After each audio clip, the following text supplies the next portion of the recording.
Class 11th maths का पहला chapter की पहली एक्सरसाइज आते हैं पहले क्वेश्चन पे। The collection of all the months of the year beginning with the letter J. तो बताना है ये सेट है कि नहीं है। ये सेट है, क्यों सेट है? क्योंकि जनवरी, जुलाई, जून इन्हें हम काउंट कर सकते हैं। क्वेश्चन 2 पे आते हैं। The collection of the 10 most talented writers of India. ये जो टैलेंटेड है ना, मोस्ट टैलेंटेड, ये डिफरेंट होता है। किसी को लगता है ये है, किसी को लगता है वो है, तो इसीलिए ये नॉट सेट होगा, ये सेट नहीं है। तीसरा है the team of 11 best cricket batsman of the world. तो ये जो बेस्ट है ये भी किसी को लगता है कि ये हैं, किसी को लगता है वो हैं, तो कोई पर्टिकुलरली फिक्स नहीं है, इसीलिए ये भी सेट नहीं होगा। The collection of all boys in your class, आप काउंट कर सकते हैं कौन लड़के हैं कौन लड़की हैं, तो इसीलिए ये सेट है।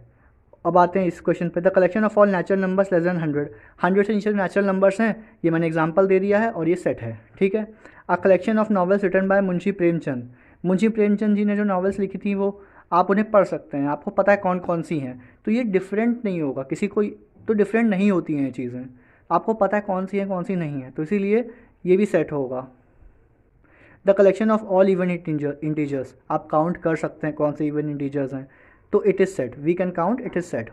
The collection of questions in this chapter, अरे इस चैप्टर में कितने क्वेश्चंस हैं, कितनी एक्सरसाइजेस हैं, इन चीज़ों को तो आप काउंट कर सकते हैं, ऐसा तो है नहीं ना कि आप काउंट नहीं कर सकते, तो इसीलिए ये भी एक सेट है। ये इसका लास्ट क्वेश्चन है, question number 9। A collection of most dangerous animals of the world. जो सबसे डेंजरस एनिमल्स हैं, बताना है कि उनका कलेक्शन सेट होगा कि नहीं होगा, तो ये सेट नहीं होगा। अब क्यों नहीं होगा? देखिए, द टर्म मोस्ट डेंजरस, जो सबसे ज़्यादा डेंजरस हैं, इज़ नॉट प्रॉपरली मैंशनड। देखिए, प्रॉपरली तो मेंशन नहीं है ना कि कौन सा एनिमल सबसे ज़्यादा डेंजर होगा, कौन सबसे ज़्यादा नहीं होगा, तो ये प्रॉपरली मेंशन नहीं है।